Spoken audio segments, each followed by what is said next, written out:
I held the bag close to my chest, still warm from the oven. The raisin bread smelled just right, cinnamon, sugar, and the faintest touch of vanilla. I'd made it the way he liked it, the way he used to request it on Saturday mornings before. Cartoons. The wax paper crinkled softly as I walked up the path, the cool breeze brushing against my coat, sending little eddies of dry leaves swirling around my shoes. I hadn't planned to stay.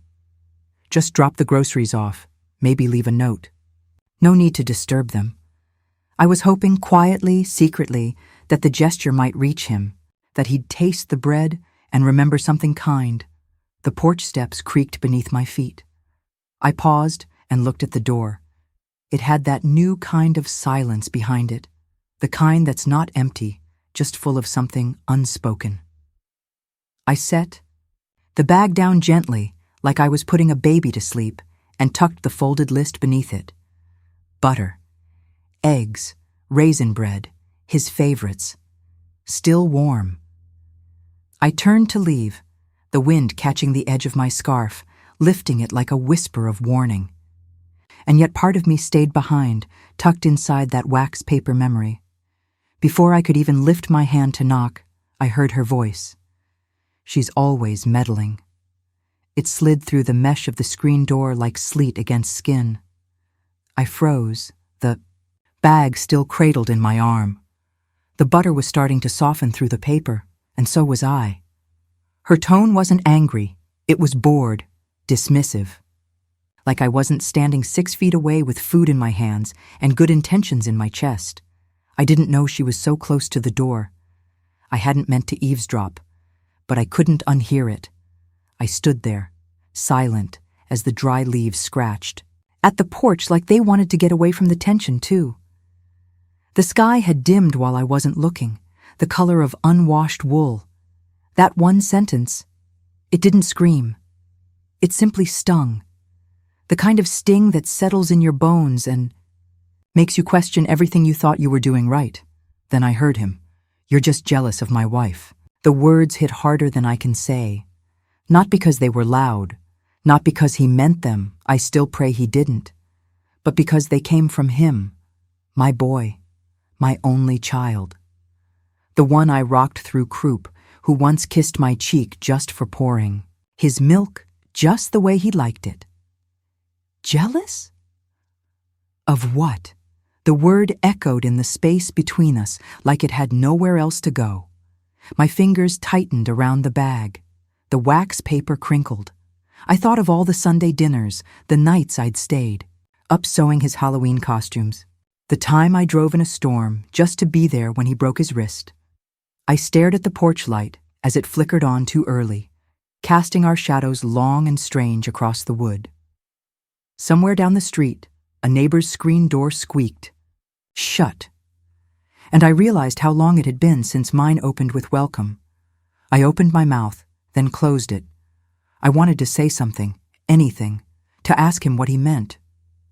To remind him that I'm not the enemy.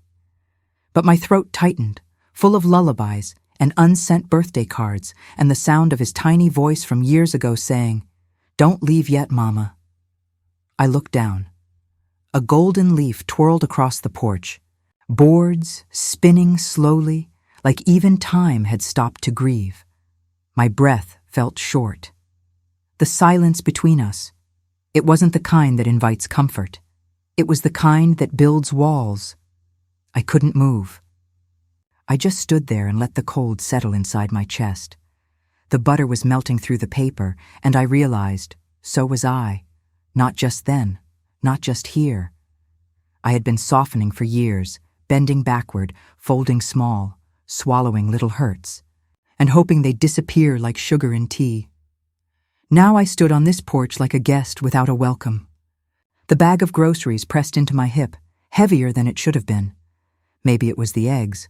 Maybe it was all the years I carried everything quietly. My heart thudded in my chest, not loud, not broken, just tired, just tired.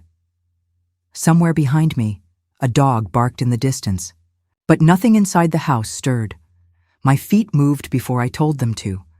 I stepped down from the porch, careful not to trip over the edge. The leaves scattered under my shoes with a soft scrape, like they were too polite to ask questions. I didn't. Look back, not at the door, not at the window, not even when I reached the edge of the sidewalk. I told myself it was just a bad moment. Maybe he was tired. Maybe she didn't mean it. But deep down, I knew better. Something had shifted.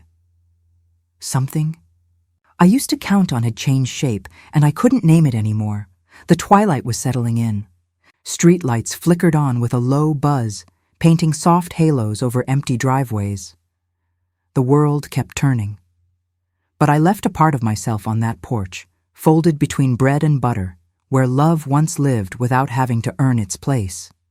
The cough would come in bursts, tight and dry, like his little lungs couldn't quite open all the way. I'd hear it through the walls, past 2 closed doors. I didn't need a monitor. I just knew. My eyes would open before he even called for me, and my feet would already be moving. By the time I reached the nursery, he'd be curled up like a question mark, his tiny chest heaving under his spaceship pajama top. I'd lift him into my arms, without a word. His curls stuck damp to his forehead, sweat slick with the fever. He'd cling to me, small fingers grabbing at my shirt like I might disappear. "It's okay, baby. Mama's here," I'd whisper, my voice calm even when my heart wasn't. I'd hum, "Amazing Grace," slow and soft, the way my mother used to hum to me. I always hoped the notes might hold him together somehow, might quiet the wheezing, or carry him back to sleep. The humidifier hummed beside us, puffing out mist laced with eucalyptus. The air smelled like healing and cocoa.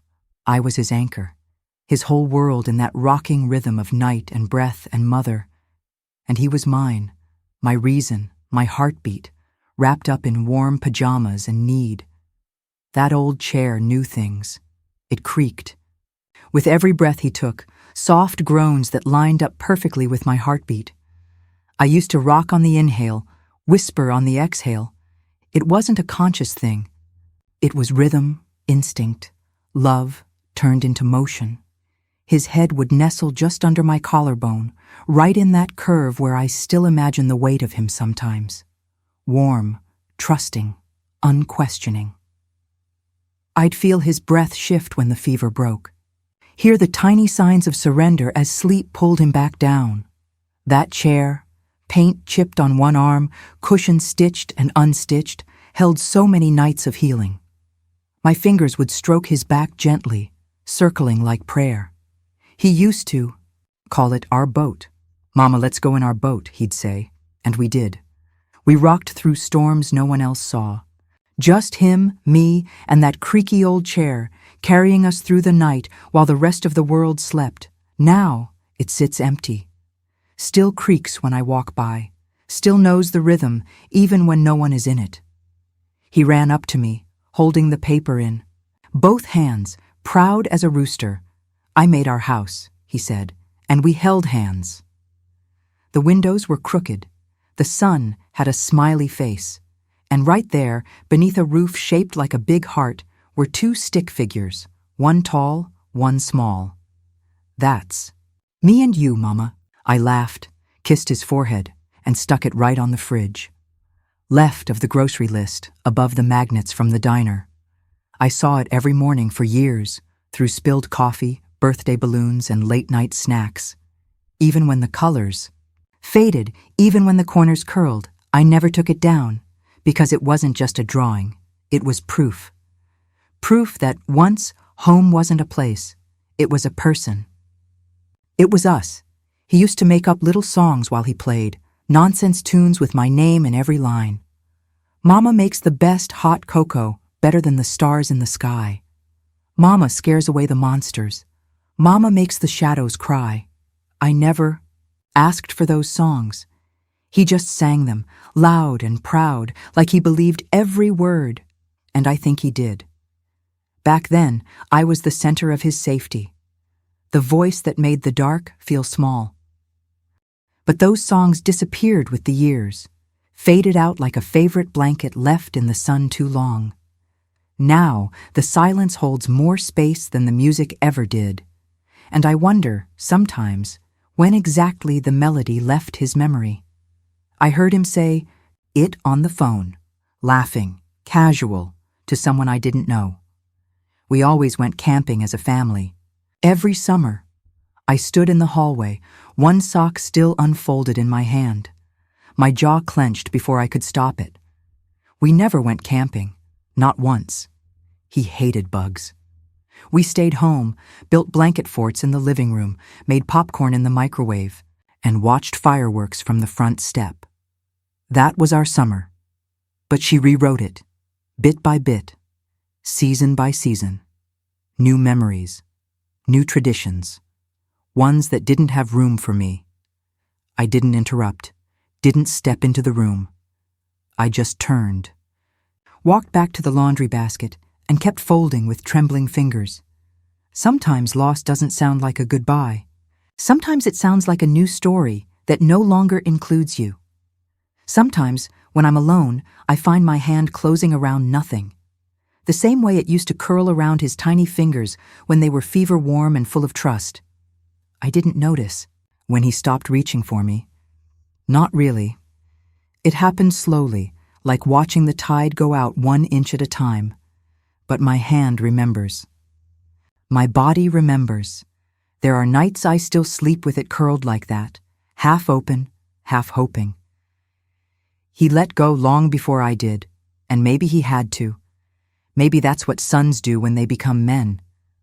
But I held on longer, because that kind of love doesn't leave with age. It just changes shape. It hides in your muscles, your breath, your quiet. Even now, I still hold on. Not because he needs me to, but because love like that never really lets go.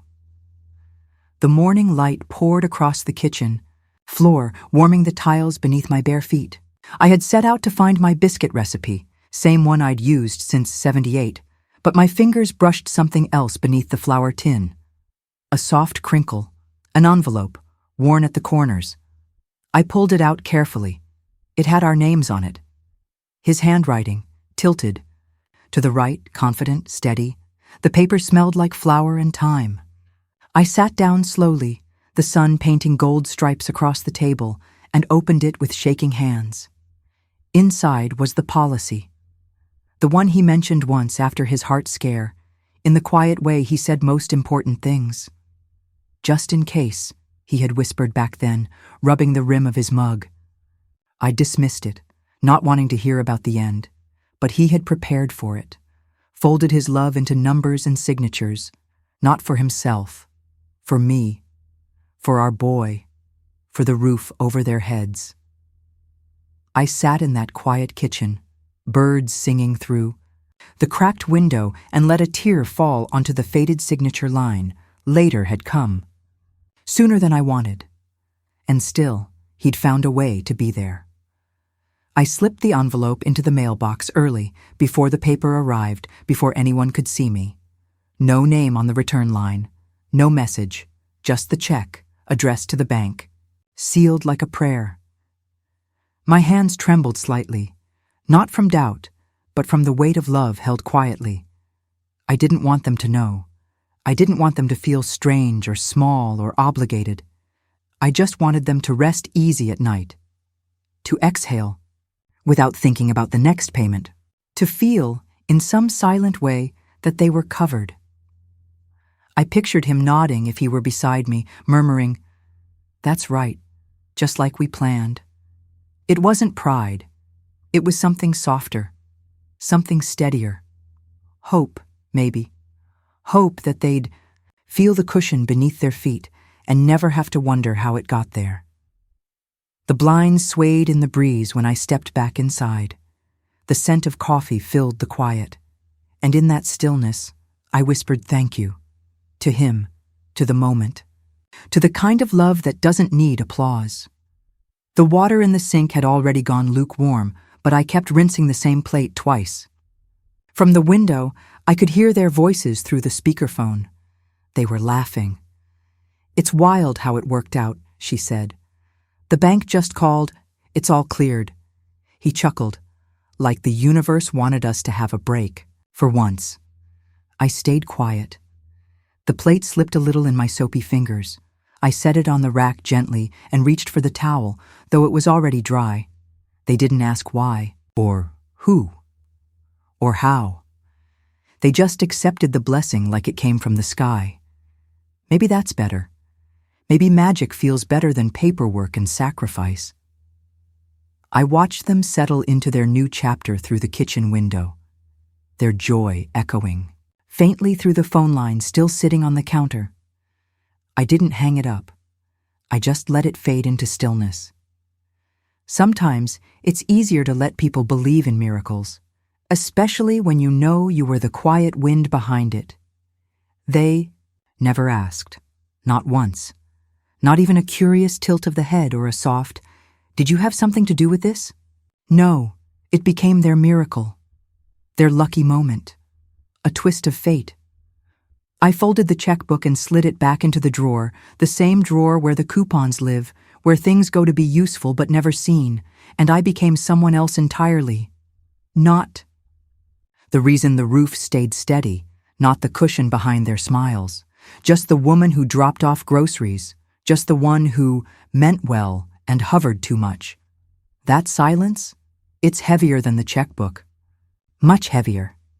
I kept a little vase of tulips on the window ledge, bright orange and yellow ones, the kind he always said looked like sunshine in a cup. They were fresh when I set them there, hopeful. Maybe they'd come by, maybe a card, a call. But the days passed, just bills and flyers in the mail. The phone sat still. No blinking light. The tulips began to droop. Their heads bowed under the weight of their own beauty. So did mine. I wasn't looking for praise, not a grand gesture, just to matter even quietly. Even once, I thought it would bring us closer. Maybe they'd feel the weight lifted and lean into the space I made for them. But instead, something built up between us. A quiet wall neither of us named. Maybe they sensed the gift and didn't know what to do with it. Maybe they felt seen in a way that made them uncomfortable. Or maybe they just forgot. Forgot that love doesn't always come with banners. Sometimes it arrives folded in paper, tucked in mailboxes, whispered through sacrifice. I sipped my coffee and let the spoon clink once in the mug. The blinds threw lines of light across the kitchen table, long and thin. The floor creaked beneath my chair as I shifted slightly, not sure whether I felt proud or foolish. Maybe both. Love gives. Love stays quiet.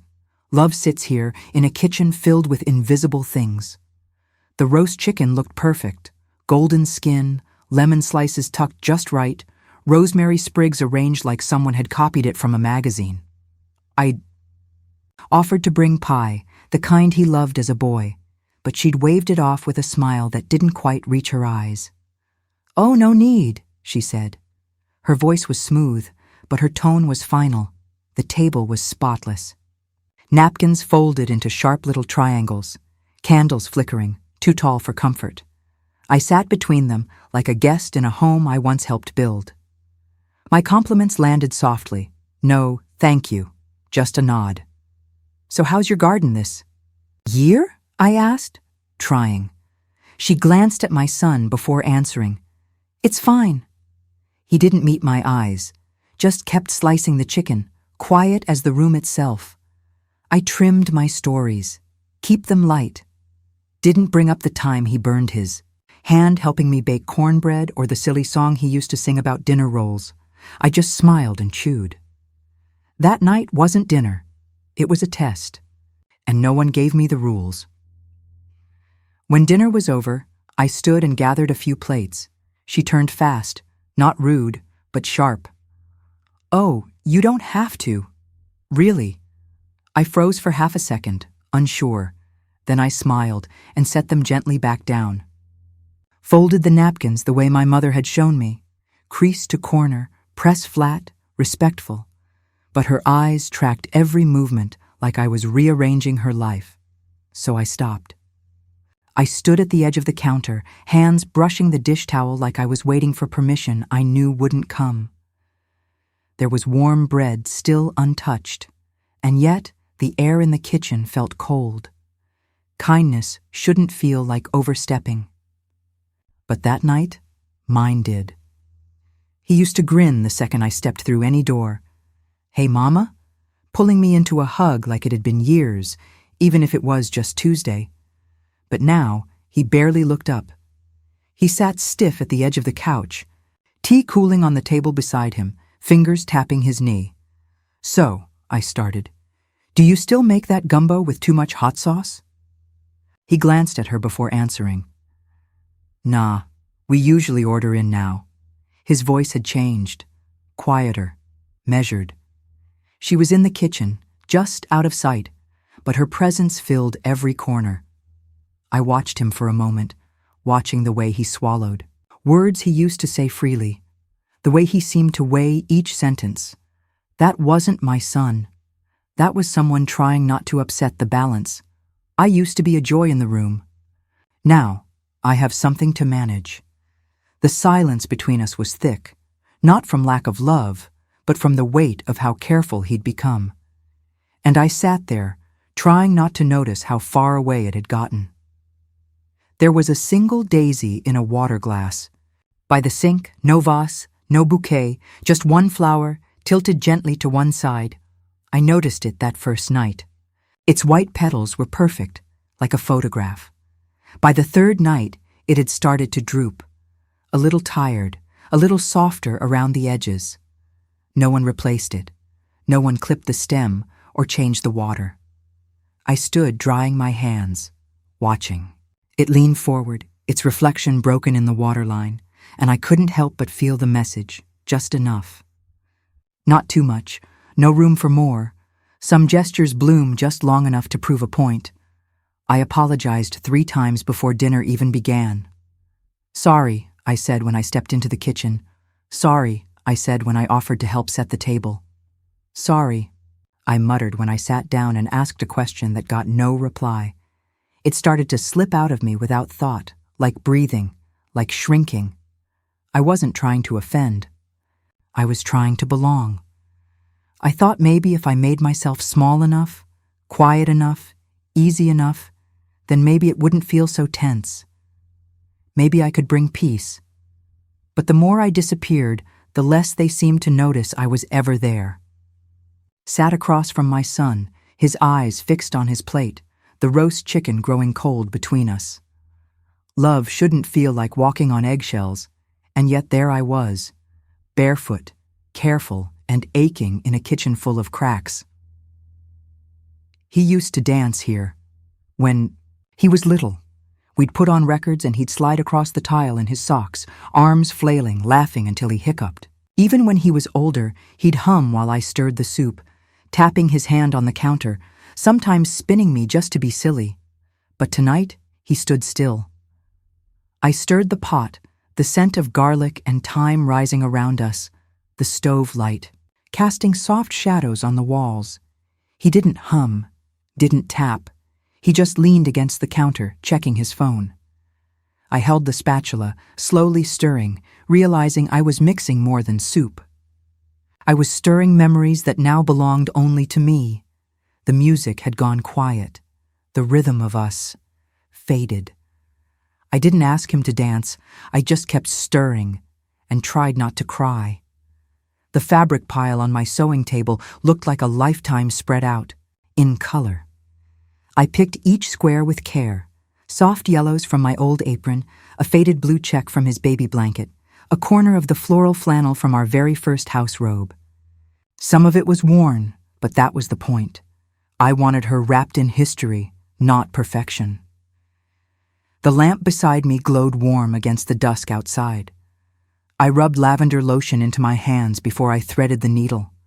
My fingers moved slowly, steady, like prayer. Each stitch held something unspoken, a lullaby, a memory, a promise I'd never be allowed to say out loud. I tied each corner with satin ribbon, soft and pink, and folded it neatly on the bed beside a small card. I didn't write a paragraph, Just 6 words. Welcome to the world, little one. I sat back, let my eyes fall over the quilt. So full, so quiet. Love doesn't need to be loud to last. Sometimes, it just needs to be sewn together carefully by hands that remember what warmth feels like. The morning was still, soft as a held breath. They were out. Just for a walk, I think. I let myself in with the spare key and carried the quilt. Upstairs. I wasn't there to linger. I just wanted it in the right place. The nursery smelled of powder and clean cotton. The walls were pale pink, the kind that made you think of spring even with frost on the window. A row of stuffed animals lined the shelf, tiny bears, one rabbit, a small giraffe with a crooked ear. I walked over to the crib, ran my hand along its edge just once, gently laid the quilt inside, folded just enough to show the stitched initials in the corner. Be warm, be safe, I whispered. A quiet blessing for someone who didn't yet know what love costs. Then I stepped back, closed the door behind me, and left her world with the softest sound it would ever make. Nothing at all. 3 days passed, then 4. No call, no note, not even a smile when I dropped by with groceries. My son barely looked up from his phone. She stayed in the other room. I kept checking mine like it might surprise me, maybe a thank you, even a simple, we got the gift. But the screen stays. Dark. It's strange how loud silence can get in a house. It rings through the hallways, fills up your coffee cup. It makes the ticking clock sound like a drum. The quilt had been soft, warm, full of memory. But their silence? It was colder than the snow on my front step. The envelope was sitting there, tucked behind a grocery flyer and the power bill. Thicker than most mail, cream-colored, no return address. I pulled it out slowly, already uneasy. It wasn't sealed. Just folded, inside, no greeting, no signature, just 2 words in tight, perfect script. Don't overstep. That was it. No explanation. But I didn't need one.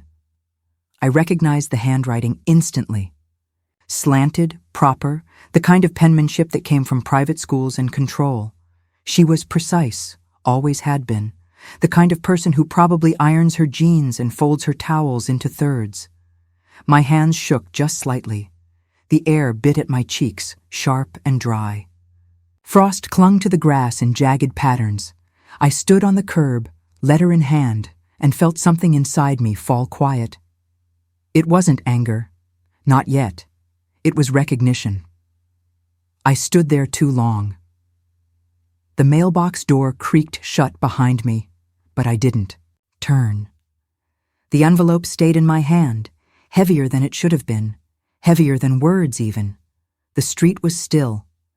Just the hum of a snowblower somewhere in the distance, the sound muffled like the air itself didn't want to disturb me. I thought of the quilt, of the soft corners, of the initials stitched with love and thread and memory. I thought of her, tiny and new, wrapped in a warmth her parents would never explain. And I thought of my husband. He would have taken my hand at that moment. Rubbed the back of it with his thumb, not said much, just stood with me. But all I had was the cold, and a 2-word reminder that I was standing on the edge of someone else's circle. It wasn't about the room or the crib or the quilt. It wasn't even about boundaries. Not really. It was about erasure, about being written out slowly, politely, and with enough civility that no one could say it wasn't graceful. I had given them something soft, something handmade, full of meaning, and they gave me silence and a warning. I didn't slam any doors. I didn't call or cry or fight. I just stepped back from them, from the expectation, from the hope. I folded my heart like I folded that quilt, gently, evenly, with care. And I tucked it away.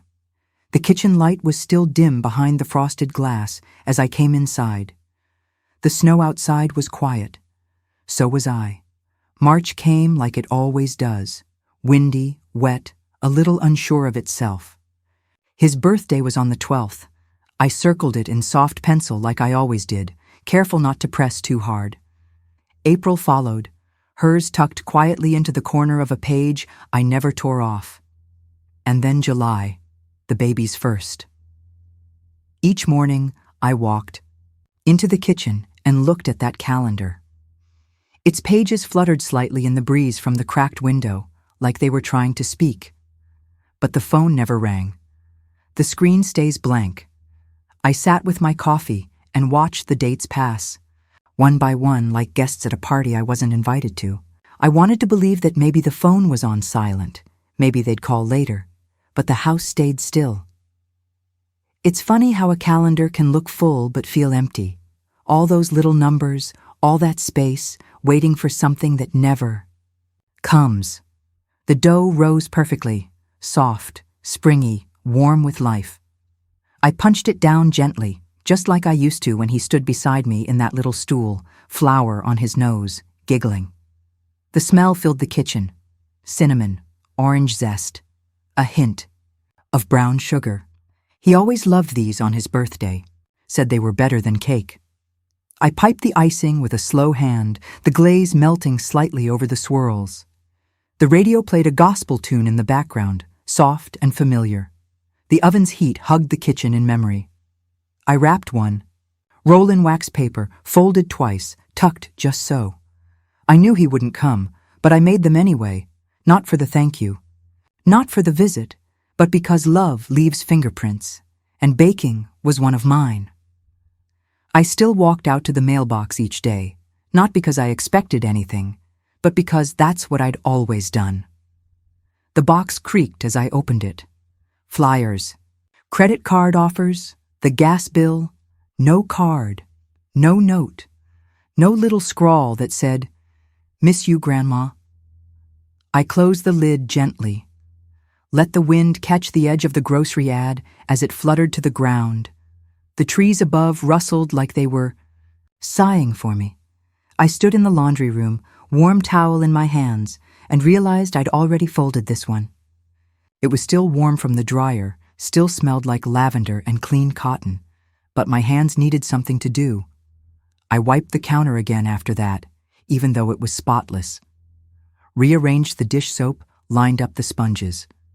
Ran a finger along the edge of the sink, like I was measuring quiet. The house was still, except for the hum of the washer finishing its cycle. The sunlight cut stripes across the tile floor, soft and golden. Sometimes I just needed motion, because the stillness, if I let it settle, made the ache louder. Maybe they were busy. That's what I told myself. Maybe the baby was fussy. Maybe he was tired from work. Maybe the week had just gotten away from them.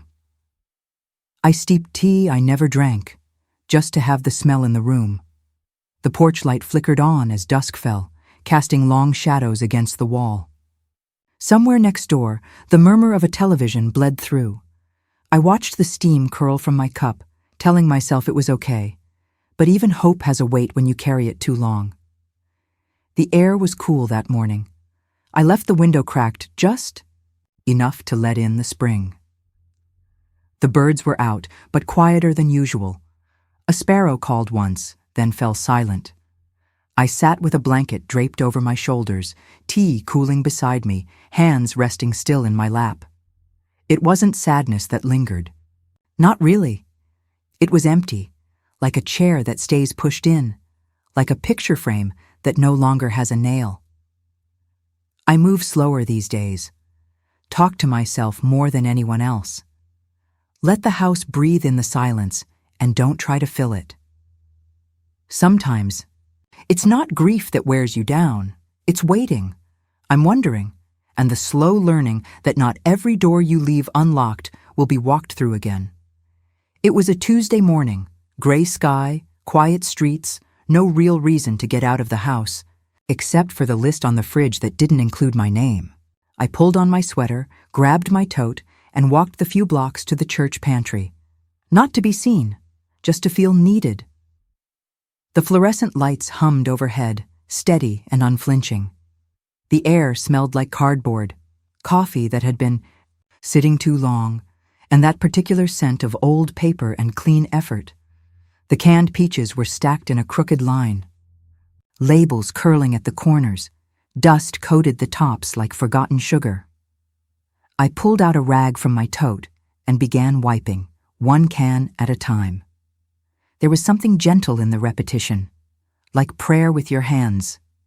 I didn't speak much that first hour. Just listened to the clatter of tin and the sound of bins scraping concrete. The floor was cold beneath my shoes. The shelves are taller than I remembered them from years ago. But I kept wiping and kept stacking. Sometimes purpose doesn't knock. It just waits quietly beside a dented can of peaches and hopes you'll show up anyway. I heard her laugh before I saw her. It was full, round, and just a little cracked at the edges, like a bell that had been through a storm and still knew how to ring. She walked past the shelving with a clipboard tucked under one arm and a cinnamon roll in the other. Her apron was too big, and her hair was pulled back with a ribbon that had seen better days. "You fold like my grandma," she said with a grin, watching me stack boxes of rice neatly, corners aligned. I blinked, then smiled, surprised how deeply those words settled into me. It had been so long since anyone connected me to something tender.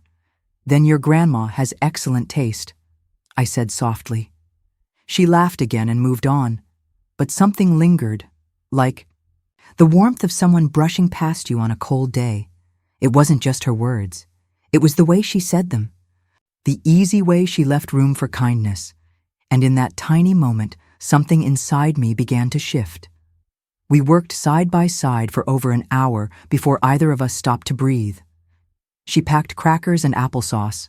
I sorted pasta and peanut butter. "You have kids?" she asked, her tone light.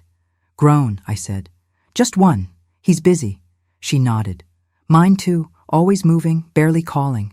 It's like we raised them so well, they forgot they still need us." I chuckled, and she gave me a soft look. No pity, just understanding. "I used to sew," I added. "Made all my son's Halloween costumes, hand-stitched quilts. Even did embroidery on church banners." "That's a ministry all its own," she said, and I felt tears prick behind my eyes for no reason I could name. We kept working, quiet moments between us, like well-worn fabric. We didn't trade sorrow. We shared it, like recipes. There was a rhythm to grace, unrushed, solid, generous. And for the first time in a long while, I didn't feel like I had to explain myself to be seen. I don't know when it happened. Maybe between the shelf of rice and the stack of granola bars, but something in me let go. Didn't check my phone, didn't glance toward the door or imagine a voice calling me from behind. I just stayed, hands moving, heart breathing again. Grace was humming something soft under her breath. A hymn, maybe. The shelves clanged gently when she closed them. The radio played a bit of static. For the first time in months, I felt present.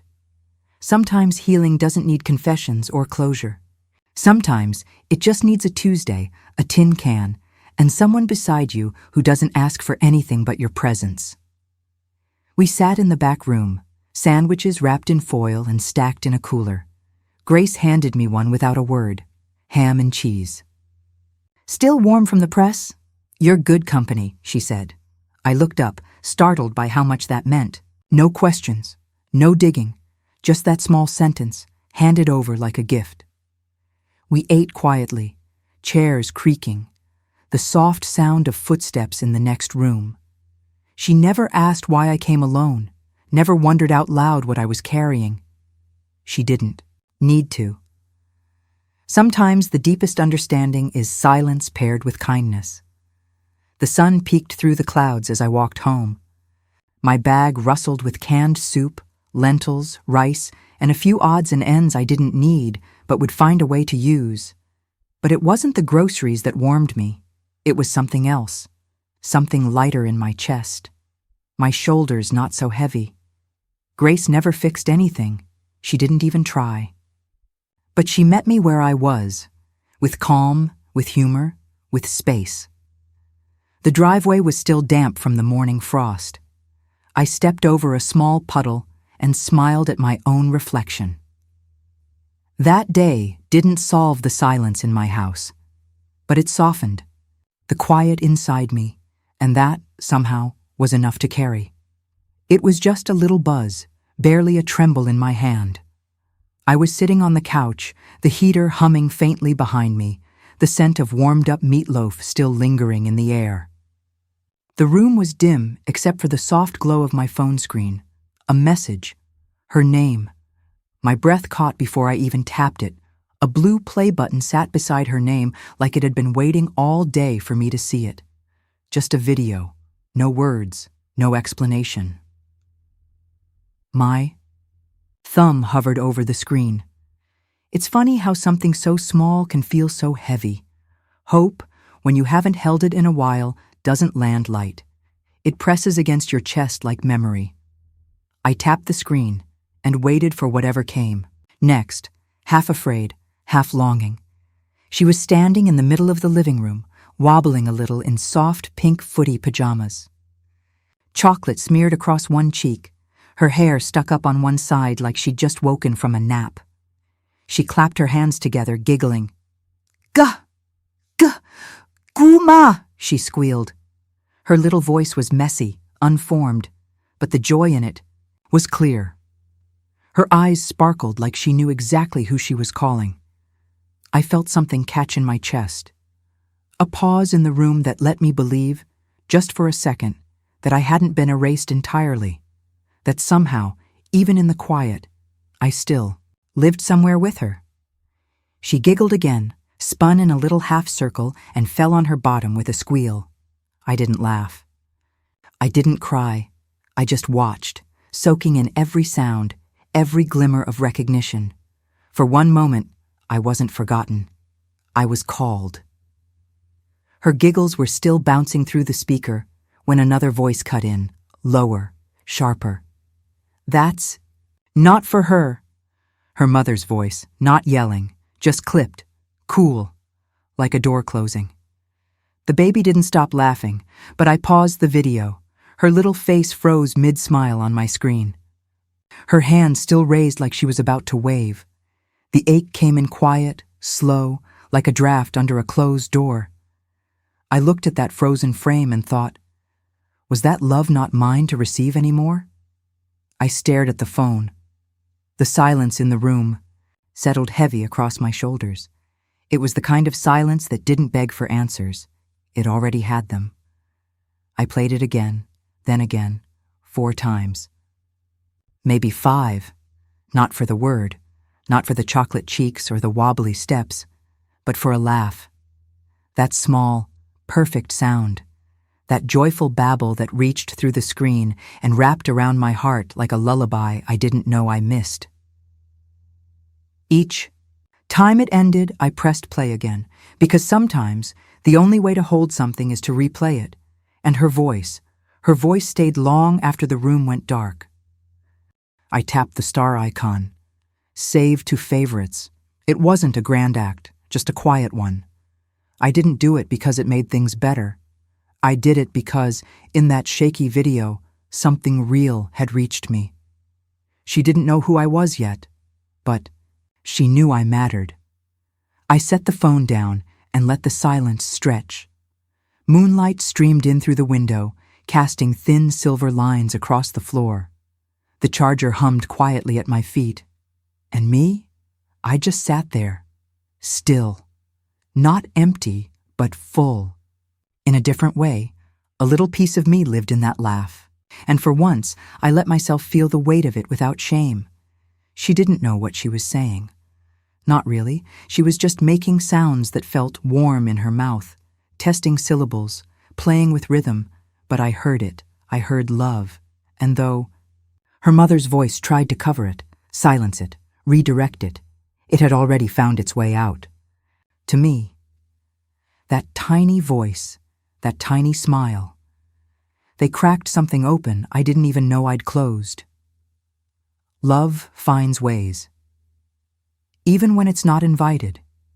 Even when it has to sneak in through a screen, through a giggle, through a half-formed word on a Tuesday. The house was still dark. The phone screen had gone black. The window let in a soft breeze that touched my arm like a whisper. I pulled the blanket closer and smiled at nothing, because sometimes love arrives in the quietest ways and stays longer than it should. 3 soft knocks, uneven, hesitant. Paused, dish towel still in my hand. Something about the rhythm told me it wasn't a neighbor or a delivery. It was the kind of knock you give when you're not sure you're still welcome. When I opened the door, there he was. My son. He looked tired, his eyes rimmed red, not from sleep, but from whatever sits just behind it. He held a paper bag, creased, damp at the bottom, like it had been carried for too long. He didn't speak, just stood there with wind in his hair and silence around his shoulders. I stepped back. "Come in." He nodded, barely, and crossed the threshold like it might not hold. Him. The living room smelled like dust and warm rain. The afternoon clouds made everything gray and quiet, and as the door clicked closed behind us, I realized the silence he brought wasn't asking to be broken. It already said everything. I hadn't seen him in months, maybe more. But now, standing in my kitchen with that paper bag resting on the counter, he looked different. Not just tired, older. Lines had crept in around his mouth. His hair, which he used to keep trimmed short, had patches of gray that caught the light just right. His shoulders didn't sit like they used to. They sagged a little. He smiled at me, small and cautious. But it didn't touch his eyes, and in that quiet moment, I didn't see the man. I saw the boy, barefoot in the backyard, running through the sprinkler, yelling about frogs and muddy socks. I saw the child who once danced in this kitchen, and the teenager who once stormed out of it. Now, he stood still, unsure. Like he wasn't quite sure if this space still had room for him. The kettle hummed on the stove, a sound I'd always found comforting. The smell of lemon oil hung in the air, freshly wiped countertops gleaming beneath the filtered light through the curtains. He hadn't said much yet, but his presence said more than enough. "She's gone." That's all he said, quiet. Like he was saying something about the weather. I didn't ask when, or why, or how it happened. I just nodded. We stood there, both of us still. I reached for 2 mugs and poured tea into each without a word. The clink of ceramic was the only sound I wanted to ask. My tongue burned with questions, but I knew better. Sometimes pain doesn't want a witness, it just wants somewhere warm to land. He said he'd been going through receipts, taxes, boxes she used to keep stacked under the bed. That's when I saw it, he said, pulling a folded piece of paper from his pocket. "The last check. Your name." He placed it gently on the table like it might shatter. "You paid it off?" he asked. "The whole house?" I nodded once. He looked down, at his hands. They were shaking. "Why didn't you tell me?" I didn't answer. I just watched him. Some love isn't meant to be seen. Some are meant to be felt, like a safety net that you don't notice until you fall. He looked up at me, eyes full of something heavier than gratitude, and I let the silence explain what words never could. I ladled soup into the old ceramic bowl. With the chip on the rim, the one he always claimed made it taste better. I set it down in front of him without speaking. No scolding. No explanation. He sat at the table quietly, fingers tracing the edge of the spoon like he used to as a boy when he had something to say, but couldn't find the words. The sun spilled into the kitchen, bathing everything in a soft, forgiving orange. The air smelled like thyme, garlic, and something else I hadn't smelled in a long time. Presence. I poured my own bowl, sat across from him. He took a bite. And for a moment, it wasn't about fixing anything. It was just about sharing warmth. We didn't talk much. After dinner, he helped me carry in the trash cans from the curb, just like he used to without being asked. He wiped his plate clean, set it by the sink, and folded the dish towel without a word. The porch light buzzed to life as he stood at the door. He turned, pulled me into a hug, not the quick kind, the kind that says more with a squeeze than a sentence ever could. When he stepped off the porch, the driveway was still damp from morning rain, the smell of earth lingering. He didn't say goodbye, and I didn't need him to. Some bridges aren't rebuilt. They simply walked again, slowly, quietly, together. He comes by on Sundays now, not every Sunday. But enough that I've started setting the extra mug out without thinking. He never calls ahead, just pulls up, knocks twice, then lets himself in if I don't answer fast enough. And every time, the screen door creaks open and she toddlers in. First, straight to the cookie tin on the counter. "Don't spoil her," he says, smiling. But he doesn't stop me. She laughs with crumbs on her chin, her little fingers reaching for another. I wipe her face, kiss her hair, and feel something settle in my chest. A slow, steady kind of peace. We don't talk about the past. He doesn't. Explain. And I don't ask. Sometimes healing doesn't wear words. It just sits beside you during coffee and folds the dish towel before leaving. The sunlight streams in through clean windows. The cookies smell like cinnamon. And the breeze dances through the kitchen like it remembers when things used to be harder. Now it's enough to just be here, together. She started calling me Mimi, out of nowhere. No one taught her. No one told her to. One Sunday, she ran across the living room, blocks scattering at her feet, and said it clear as anything, "Mimi!" I froze. Not because it hurt, but because it healed something. I never asked for a name. I never needed a label. But hearing it, that sweet little voice full of joy and recognition, felt like the world opening a window I didn't know was still shut. She wraps her arms around my legs now, her hair still smelling like baby shampoo, her breath sticky from syrupy oatmeal.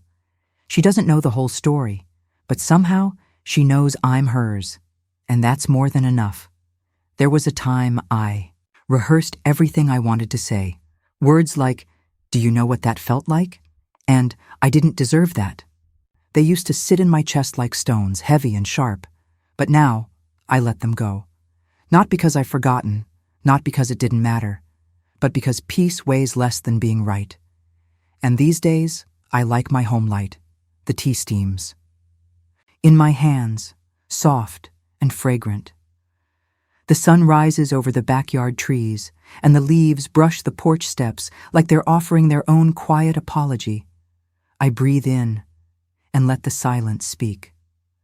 I still bake on his birthday. Raisin bread. The way he liked it when he was little, with just a hint of cinnamon, soft in the middle, crust golden brown.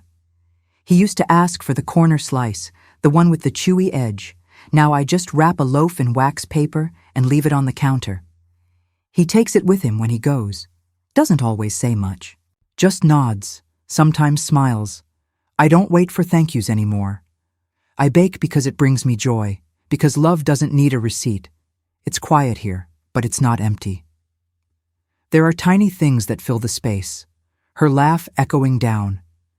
The hallway, his jacket draped on the back of the chair, the way the afternoon light filters through the curtains. I stitch in the evenings, hum to myself. The stories I tell aren't for anyone else now.